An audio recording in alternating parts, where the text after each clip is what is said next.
Hello viewers, আসসালামু আলাইকুম। আশা করি ভালো আছেন। আজকে আমি দেখাবো আপনার ল্যাপটপের র্যাম কিভাবে আপনি আপগ্রেড করবেন এবং ল্যাপটপের র্যাম আপনার কিভাবে চেঞ্জ করবেন। তো চলুন আমরা দেখি প্র্যাকটিক্যালি কিভাবে ল্যাপটপের র্যাম আমরা চেঞ্জ করব বা আপনি আপগ্রেড করবেন। তো এখন আমি যে কাজটি করবো, স্ক্রুগুলো আমি সবগুলো খুলে নিচ্ছি, যেখানে আমার স্ক্রুগুলো আছে।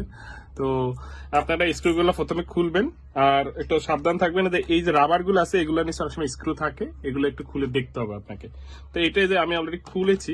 তো দেখেন, এটা আমার ল্যাপটপের ব্যাক সাইডটা আমার খোলার পরে এই আমার ল্যাপটপের যে আপনার মাদারবোর্ড, এইখানে র্যাম স্লটটা আমার এই র্যামটাই আমি এখন চেঞ্জ করব। তো এটা খোলার সিস্টেম এখানে দেখেন যে পিন আছে, আপনি পিনকে যদি একটু চাপ দেন তাহলে কিন্তু এটা খুলে যাবে। খুলে গেল। এখন খোলার পরে দেখেন এটা আমার র্যাম, এটা আমার 4GB র্যাম। এখন আমি এটাকে 8GB তে আপগ্রেড করব। আমি অলরেডি একটা র্যাম নিয়েছি, এটা দেখেন। তো এইটা আমার 8GB র্যাম, ঠিক আছে। তো DDR4 এইটা আপনারা দেখে কিনবেন, ঠিক আছে। এখন আমি এই যে জাস্ট এই যে এভাবে লাগাবেন। এটা আপনি কিন্তু বাসায় নিজেই করতে পারবেন, সাবধানে করতে হবে। তো এইভাবে জাস্ট আপনি প্রেস করলেই কিন্তু দেখেন এখানে যদি আমি পিন যদি আমি পিনটাকে যদি একটু প্রেস করি তাহলে কিন্তু এটা উঠে যাবে। আর আপনি এইভাবে শুধু প্রেস করবেন, চাপ দিবেন, তারপরে কিন্তু এটা সেট হয়ে যাবে।